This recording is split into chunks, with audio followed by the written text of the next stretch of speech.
बिस्मिल्लाहिर्रहमानिर्रहीम। अस्सलाम वालेकुम। उम्मीद है आप सब खैरियत से होंगे और रमज़ान भी सबका अच्छा गुजर रहा होगा। आलू गोश्त हम बनाते ही हैं तो क्यों ना कुछ नए अंदाज में बनाएं। तो आज मैं स्पेशल इफ्तार के लिए बना रही हूँ देगी आलू गोश्त। तो आइए बनाना स्टार्ट करते हैं। सबसे पहले यहाँ पर मैंने लिया एक कढ़ाई, उसमें हमने घी डाला है।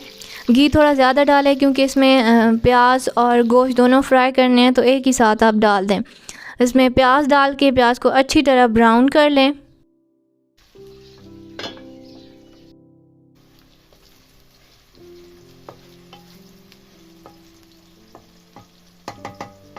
जब प्याज हल्के से ब्राउन हो जाएं तो इसको हम इस तरीके से एक प्लेट में निकाल लेंगे अलग से।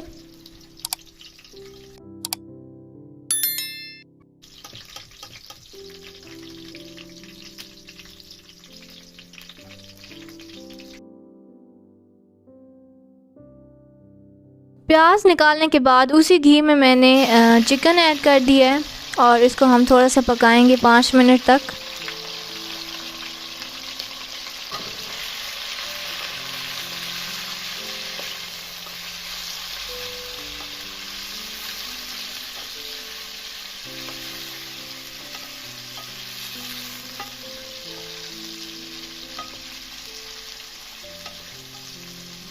फ्राई करने के बाद इसमें हम नमक और हल्दी ऐड करेंगे और उसके बाद फिर इसे 5 मिनट तक पकाएंगे।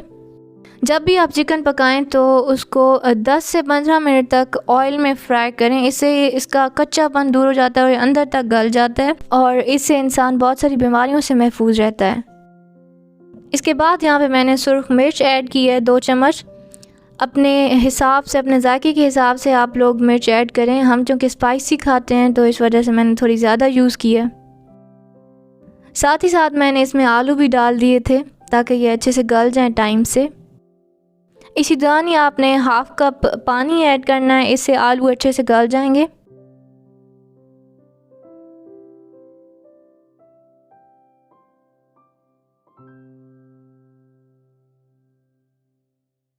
दो 3 मिनट तक आलू को पकाने के बाद इसमें हम अदरक लहसुन का पेस्ट डाल देंगे और साथ ही साथ प्याज का पेस्ट भी डाल देंगे। जो प्याज हमने फ्राई किए थे उनका हम पेस्ट बना लेंगे और उसमें हम यूज़ करेंगे।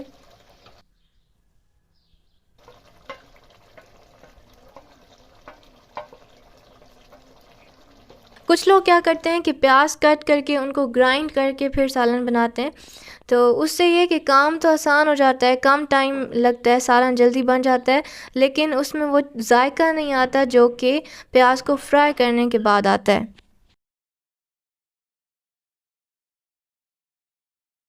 प्याज का पेस्ट डालने के बाद हम इसमें दही यूज़ करेंगे। आप टमाटर भी यूज़ कर सकते हैं और इसके बाद हम इसे 5 मिनट तक पकाएंगे, तब तक जब तक घी ऊपर ना आ जाए।